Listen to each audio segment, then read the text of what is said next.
Kryetari i Partisë Demokratike, Sali Berisha, në fjalën e tij në konferencën ndërkombëtare me temë fuqia e grave në politikë, theksoi rëndësinë e rolit të grave në luftën kundër regjimit të aktualshëm dhe vlerësoi zonjat e pranishme si luftëtarë të pamposhtura që kanë luajtur një rol të jashtëzakonshëm në betejën për liritë dhe të drejtat themelore.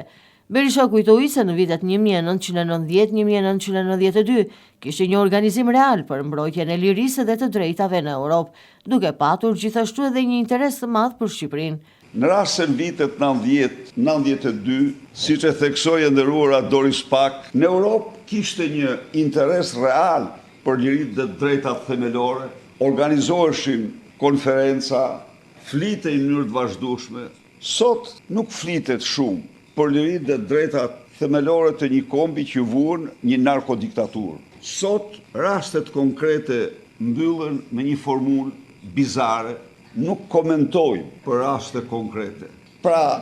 I theksova këto momente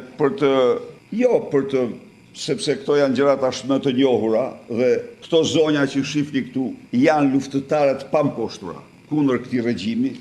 dhe kanë një meritë jashtëzakonshme. Dhe në momentet më të vështira, këto nuk kanë nguruar të dalin ballë për ballë, por theksova për të shpreh mirënjohje ndaj jush sepse nuk ka qenë kjo situatë në presidencën tuaj dhe fakti që zgjodh Shqipërinë për të organizuar këtë ngjarje është një mbështetje shumë e madhe për ne. Kreu i Partisë Demokratike Shqiptare, Sali Berisha, shprehu po ashtu mirënjohje të thellë për mbështetjen e vazhdueshme që gratë e partive popullore europiane, përfshirë zonjat Doris Pack dhe të tjerë, kanë dhënë për Partinë Demokratike si dhe për Shqipërinë, duke cilësuar angazhimin e kësaj ngjarje si një mbështetje të madhe për Partinë Demokratike në një moment shumë të vështirë.